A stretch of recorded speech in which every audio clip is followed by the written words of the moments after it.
I had that passion to keep going with personal training and with fitness. I kept pursuing it. And this was going through a time, 19, 20, I was still hitting the drugs pretty hard. So, 5 days a week, I was a PT, I was all health conscious. And then 2 days a week, I was a drug addict. Which makes it real hard to rock up on Monday, Tuesday, Wednesday.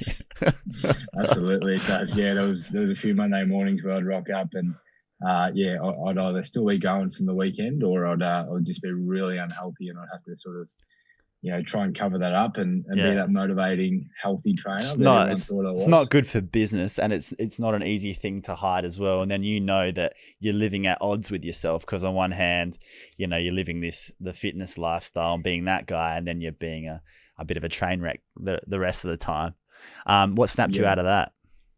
Yeah, so on my 20th birthday, I again going through the motions, 5 days a week, solid PT, 2 days a week on the drugs, and I went out in Ballarat on my 20th birthday, and got absolutely just wiped myself off.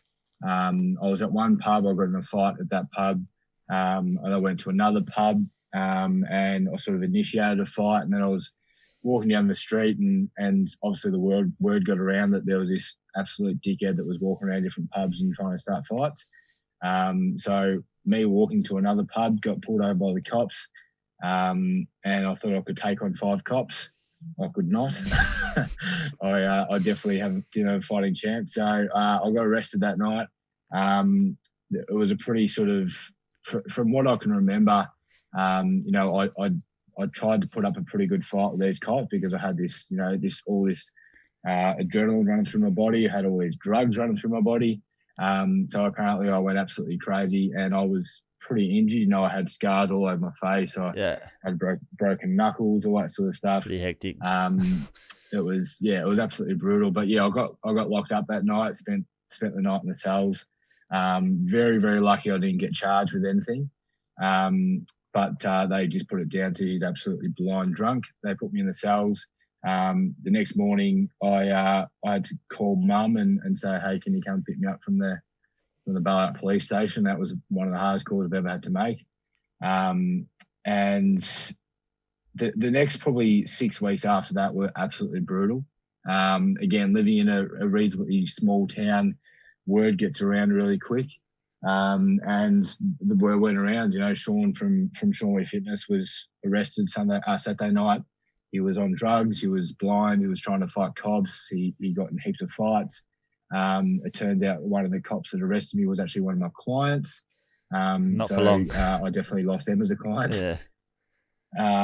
So yeah, look, it got around really, really quick, and I was getting phone calls daily from members and clients and saying, hey, look, I don't think we should train anymore. Yeah. I was getting cancellations. I lost so much, 80% of my business from one night. So yeah, it was just absolutely brutal. So I guess that sort of showed you like that it is serious and it does actually have consequences, because I suppose you spend a lot of that period in your life, and I was sort of the same at certain stages where you just get away with stuff a lot. Like you're just sort of lucky, and then occasionally you're not, and it makes a difference. But like you said, at least you didn't get charged, and then from there you started to sort of limit that behavior a bit more. Was this also the time in your life where you had that really difficult period and sort of couldn't see the light at the end of the tunnel for a little while? Yeah, it was. And I think most of that was motivated through the amount of, shit I was getting up to. And this night really triggered, my mental health to really, really decline. I lost all confidence in myself when it comes to running a business. I obviously lost, 80% of my business. So, I had no money. I had no career anymore. I'd worked so hard for the 3 years before that to build this name and this business for myself. And one night on the piss and on the drugs had absolutely destroyed it all. So mental health really declined. I was already suffering. I was on medication for depression. But after this, it really did spiral. And I didn't actually hit grog or drugs again after that for about, it was almost a year. I tried to sort of stay clean. I'd have maybe 1 or 2 beers every every now and then, or if we were having a celebration or something like that, I'd have a couple of beers, but I never went out.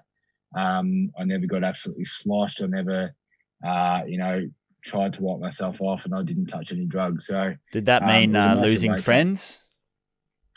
Yeah, a lot to do with, I just sort of tried to take control of my own actions a little bit more. And I think, when I got home from the police station that day, that was probably something that my mum said to me, and she knew that I had a little bit more in me. She's always been my big supporter, and she just looked at me and said, this isn't all you have to offer.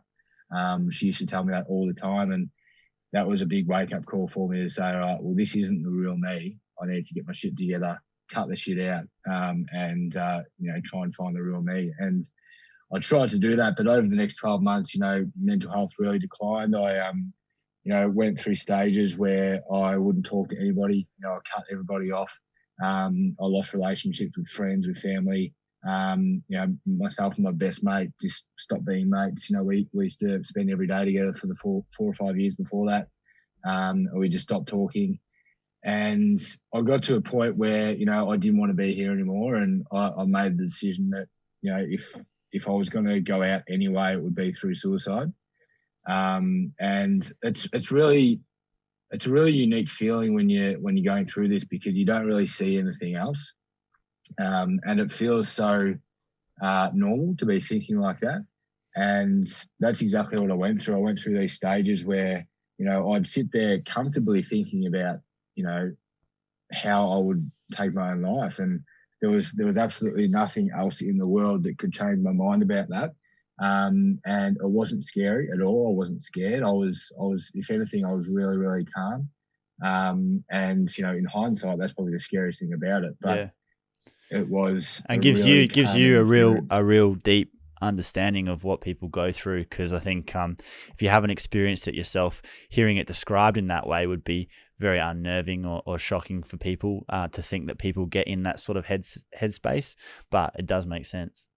Yeah, absolutely. It's really unnerving. And I remember times where I was in Melbourne one day at a hotel, pretty high rise hotel, and I was with a friend, and they were like, "Oh, look at the view! That's such a great view from our veranda." And the very first thing I thought of was, this would be a good place to do it. Just go straight over the edge. It was almost like I was writing a list. I was writing a list of all these things that I could do. I wasn't thinking about anyone else. I wasn't thinking, oh my God, imagine if mum got a phone call that I had jumped off the top of a hotel. I wasn't thinking about my brothers, about my father, none of that crap. I was just thinking about, this is the best way to do it. And, it got to a point where I started to fight back a little bit. I thought, no, there's definitely more to life. It's got to get better. I just got to keep going. And then the next week I'll be back at it. And this is when I really, really started to realize that I was going through some absolute, really, really bad mental health issues. And I started to seek a little bit more help. I started to see a psychologist. I started to reach out to my father. My father suffered depression for, half of his life. So I started to reach out to him a little bit. And it seemed to help a little bit that I was talking about it. I was getting to the point where I could talk to my family, my friends, and close relatives. But that unfortunately isn't the only solution to getting yourself on top of all of this. And I went through a few other things that really affected it, and again found myself back at essentially back at square one. And there was the last big moment that was a real game changer for me was when I used to go for Sunday drives. I used to get in my car and just go for a drive. I'd go to Melbourne, I'd go to Geelong, to Bendigo, wherever. I would just get in the car, I'd play some music by myself every single Sunday, and I'd just drive. I could be gone for 12 hours. It was just my way of getting out of everything. It was a pretty peaceful time for me, and at the same time, it was a really scary time because, again, I was back at that point where I was looking at things and looking at places and thinking, wow, it'd be a really good place to do it. Yeah, and you're being left alone with your own mind, which is often the most dangerous place to be. Really dangerous, yeah, absolutely. And there was one day where I went out to a bush that is very close to Ballarat here, and I was at a really, really low point in my life. You know, there was really, I couldn't see a future back for my business, and that was my life that I'd built. You know, I wasn't seeing anyone. I felt like I was, you know, didn't have any friends, I didn't have any family, didn't have any support left because I just pushed them all away. And I was out in this bush and parked my car in this sort of open area, and I saw a big, you know, sort of oak tree about 40 meters away, and I just lined the car up, and I thought, right, this is it. And yeah, that's what I did. I put the foot down, and I went, you know, pretty bloody quick through this bush. I was heading straight towards the tree. I closed my eyes, and I felt this massive crash at the front of the car, and I sort of, you know, when I hit the crash, I sort of tried to, it's almost instinct to try and correct yourself with the wheel, and corrected myself and slammed the brakes on, opened my eyes, and I was sort of going through some shrubbery, and I was sort of on the edge of something there. And I thought, what's going on here? You know, I was pretty straight through the tree, and I got out of the car. And this is the funny thing about a really fucked up story is I got out of the car, and the first thing I did was make sure my car wasn't scratched. And I was like, what the fuck am I doing? Like, I'm making sure my car isn't scratched. I was just about to total it. But what had actually happened is I was heading towards this tree, and about 2 meters before the tree, there was a ditch that was under bushes. And my left wheel had hit the ditch, and it bounced me off and pushed me straight into bushes. Which, you know, in hindsight, you can call it a miracle, you can call it fate, you can call it, you know, just a really bloody good accident. But whatever it was a massive wake-up call for me that there's something else that I need to be doing with my life. There's more that I should be doing. And, you know, I got into the car. My car was scratched, by the way. It actually fucked it up. It was a new car too, so I was pretty pissed off about that. So I got back in my car. You know, I got out of the bushes. I cried for about 3 hours, and I wrote down all my feelings in this on this old piece of paper that was in my car. And, you know, I promised myself that was a day that I was going to start seeking help again, and I was going to start to look after myself, and I was going to make something of my life.